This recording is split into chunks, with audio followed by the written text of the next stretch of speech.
ang bansa na mayroong kakaibang paniniwala para ikaw ay swertihin sa iyong buhay. Tulad ng negosyo kung paano palalaguin ito. At yung iba ay umaasa upang matupad ang kanilang pangarap sa pamamagitan ng salitang pakikipaglaro ng apoy. Alam mo na siguro kung ano ang ibig sabihin nun. Kung hindi mo alam, mag-research ka na. Paano ba nila ito ginagawa at bakit ba pinapayagan ang ganitong tradisyon sa kanilang lugar?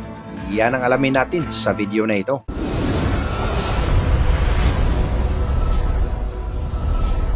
What's up guys? Maligayang pagbabalik sa ating bagong video. Sa video na ito, ating matutunghayan ang kakaibang tradisyon sa lugar ng Indonesia na kung saan pinapayagan nilang magkainan ang bawat isa kahit hindi nila kilala ang isa't isa. Nako, napakaswerte naman sa mga lalaking napaglihian ng rabbit sa lugar na ito. Dito sa bansang Indonesia ay mayroong 273 million na population sa kanilang lugar at kadalasan ng mga nakatira dito ay mga Muslim. Kaya hindi rin nakapagtataka ang mga ganitong tradisyon dahil ayon sa kanilang batas ay pwede silang magkaroon ng maraming asawa. Pero paano ba naipatupad ang batas na ito at ang kakaibang paniniwala na ito? Ayon sa mga lokal na interview sa kanilang lugar, na nagsimula daw ito noong panahon pa ng hari na si Haring Pangeron Samudro at ang kanyang stepmother na si Nayay. Sapagkat siya ang tinaguriang hari sa Mount Kimukos ay nagpatupad siya ng festival na tinatawag nilang Pon Festival. At ang kanyang paniniwala na kapag ikaw ay gumagawa ng kakaiba at nakikipaglaro ka ng apoy sa mga hindi mo kilala sa bundok na ito, ikaw ay pagpapalain. Wow! At dahil sa kanyang paniniwala at siya ang hari sa Mount Kimukos, ay sinusunod ito ng mga tao dito sa kanilang lugar. Pero bago sila magkainan ay siyempre dapat silang maligo dito sa tinatawag nilang Holy River. Naku, mukhang matalino talagang hari sa lugar na ito. Naisipan talaga niya na dapat hugas muna bago kain. Oh my God! Nang malaman ng mga tao sa Indonesia na mayroong ganitong batas na ipinatupad sa hari ng Mount Kimukos, ay marami na ang sumubok na akyatin ang mataas na bulubunduki na ito. At kahit mga matatanda na lalaki ay nagsusumikap na makaakyat sa bundok na ito dahil umaasang darating pa rin ang kanilang swerte sa buhay. O baka naman ang iba ay nagsusumikap na makaakyat sa napakatarik na bundok na ito upang makaraos lang.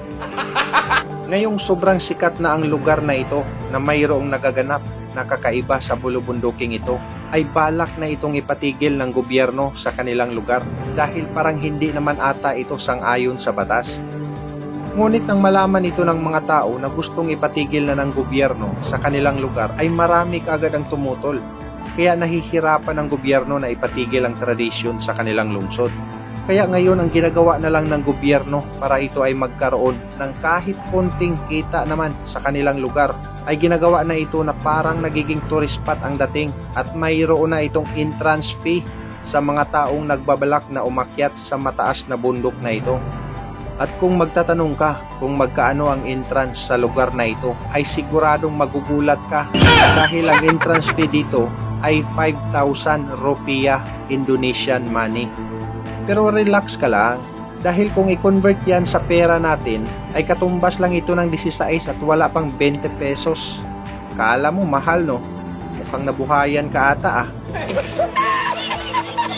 Base naman sa mga balita sa lugar na ito, kapag maganda raw ang babae at kahit mayroon na itong asawa, ay hindi raw pinapayagan na umakyat sa bundok na ito.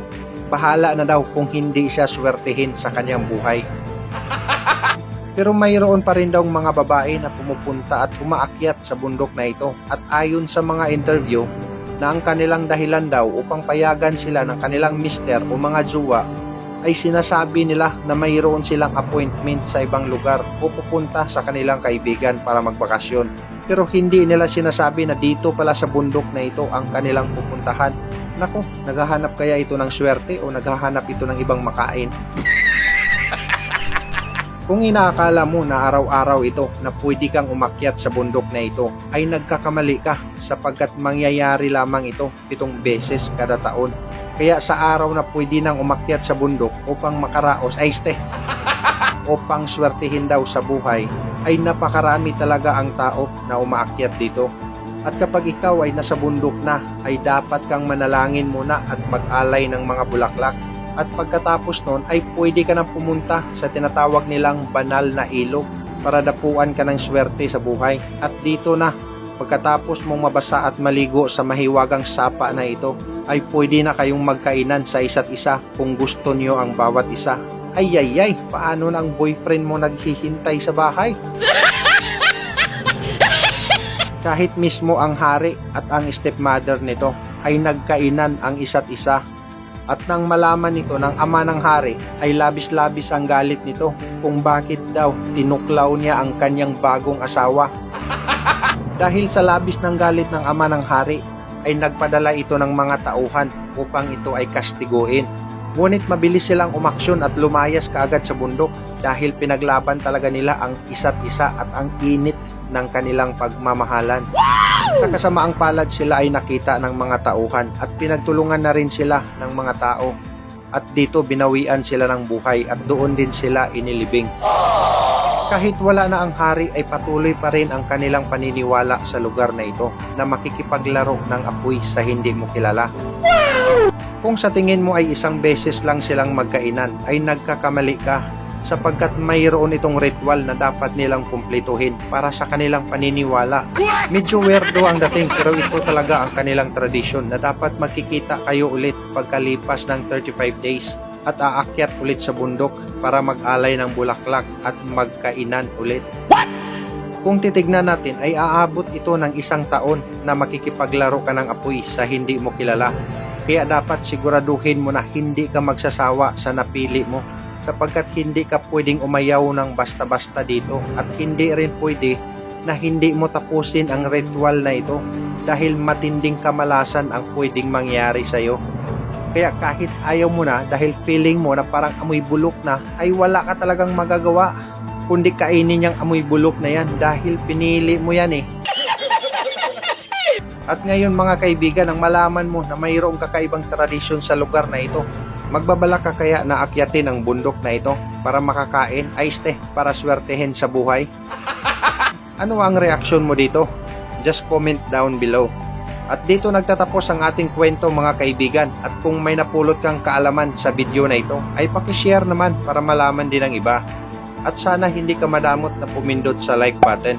At mag-subscribe ka na rin kung gusto mo lang naman na magiging updated ka kapag mayroon na tayong bagong video.